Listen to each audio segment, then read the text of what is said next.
Hello नमस्कार दोस्तों। तो 6 मई को एक और धमाकेदार आईपीओ ओपन होने जा रहा है इंडेजिन लिमिटेड का। तो देखेंगे हम कंपनी के काम के बारे में, उसके बाद देखेंगे आईपीओ डिटेल, कंपनी के फाइनेंशियल कैसे हैं, ग्रे मार्केट में डिमांड कैसी चल रही है, और अंत में बताएंगे अपना व्यू कि इस आईपीओ में अप्लाई करना है या उसको अवॉइड करना है। तो सबसे पहले देख ले रहे हम कंपनी के काम के बारे में।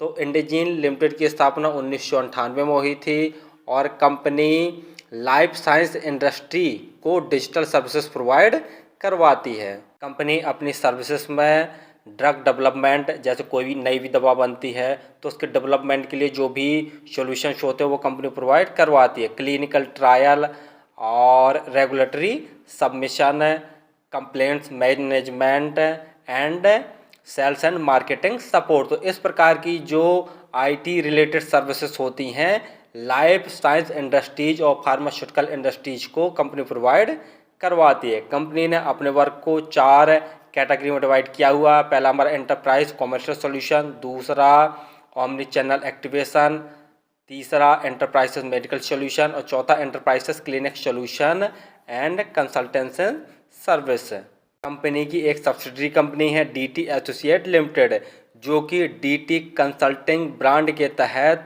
कंसल्टिंग सर्विसेज को प्रोवाइड करवाती है। दिसंबर 2023 तक कंपनी में कुल 5,181 एम्प्लॉय वर्ल्ड वाइड काम कर रहे थे, जिसमें से 4,461 एम्प्लॉय इंडिया में, 530 एम्प्लॉय नॉर्थ अमेरिका में, 105 एम्प्लॉय यूरोप में और 73 एम्प्लॉय चाइना में और 12 एम्प्लॉय अदर कंट्रियों में वर्क कर रहे थे। तो कंपनी का काम तो आपको समझ में आ गया होगा। चलिए अब देख ले रहे हम आईपीओ की डिटेल के बारे में। आईपीओ 6 मई को ओपन होने जा रहा है और 8 मई तक ये ओपन रहेगा। प्राइस बैंड देख ले रहे हैं तो 430 रुपये से 452 रुपये पर शेयर का प्राइस बैंड रखा गया है। लॉट साइज देखते हैं तो 33 शेयरों का एक लॉट है। टोटल इशू साइज 1841.76 करोड़ का रखा गया है, जिसके तहत ये 760 करोड़ के फ्रेश इशू अर्थात नैसेस जारी कर रही है और 1081.76 करोड़ के ऑफर फॉर सेल अर्थात जो प्रमोटर्स अपनी होल्डिंग बेचकर निकल रहे हैं। तो थोड़ा सा नेगेटिव पॉइंट वाली बात यहाँ पर है कि कंपनी नए शेयर्स कम जारी कर रही है और जो ऑफर फॉर शेयर्स हैं वो कुछ ज़्यादा है। एम्प्लॉय के लिए डिस्काउंट रखा गया, 30 रुपये पर शेयर का डिस्काउंट रखा गया है।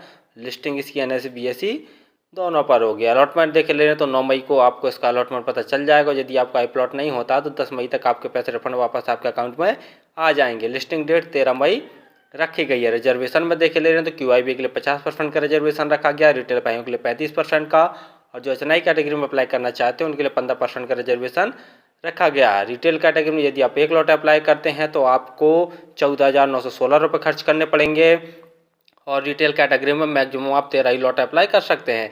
यदि आप स्मॉल एचएनआई कैटेगरी में अप्लाई करना चाहते हैं तो कम से कम 14 लॉट अप्लाई करने पड़ेंगे, जिसके लिए आपको 2,08,824 रुपये खर्च करने पड़ेंगे और बिग एचएनआई कैटेगरी में अप्लाई करने के लिए कम से कम आपको 68 लॉट अप्लाई करने पड़ेंगे, जिसके लिए आपको 10,14,288 रुपये खर्च करने पड़ेंगे।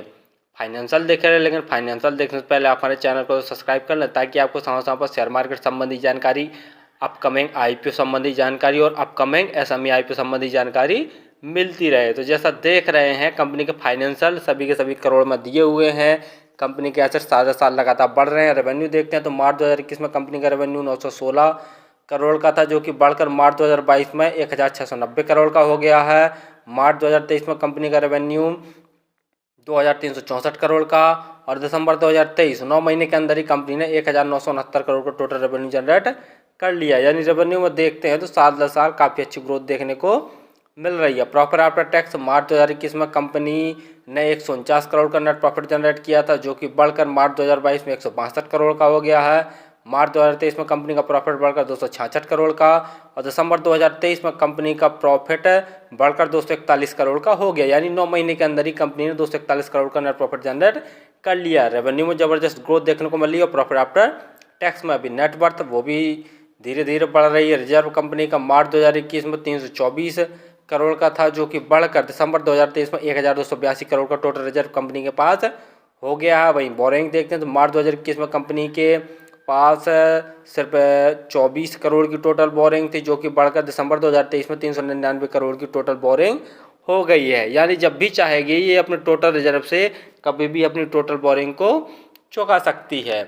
GMP ग्रे मार्केट प्रीमियम देखे ले रहे हैं तो दिन प्रतिदिन इसकी ग्रे मार्केट डिमांड बढ़ती ही जा रही है और आज के दिन 224 रुपये पर शेयर की ग्रे मार्केट डिमांड हो गई है और 33 शेयरों का ये एक लॉट है तो 224 गुणा 33 करके देखते हैं तो एक लॉट में 7,392 रुपये जैसा प्रॉफिट निकल कर आ रहा है। परसेंटेज वाइज देखा जाए तो लगभग 49 से 50% जैसा प्रॉफिट शो हो रहा है। फाइनली हमने देखा कि कंपनी का मेनली काम है life science industries pharmaceutical industries को डिजिटल सर्विसेज प्रोवाइड करवाना है।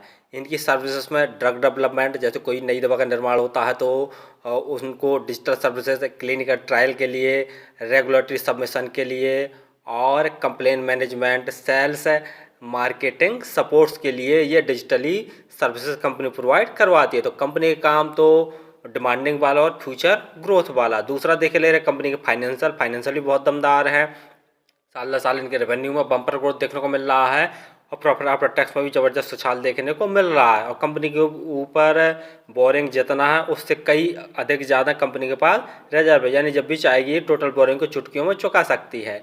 तो फिलहाल तो मैं इस IPO में अप्लाई करूँगा और मेरे पास 4 या 5 आईडियाँ तो सभी आईडियों से अप्लाई करूँगा और एक लॉट HNI कैटेगरी में भी अप्लाई करूंगा। और आप किसी भी IPO या SME IPO में अप्लाई करें तो स्वयं का एनालिसिस करके और स्वयं के रिस्क पर ही किया करें। ग्रे मार्केट में डिमांड भी जैसा देख रहे हैं कि ठीक ठाक निकल कर आ रही है, लगभग 50% जैसा प्रॉफिट निकल कर आ रहा है। धन्यवाद।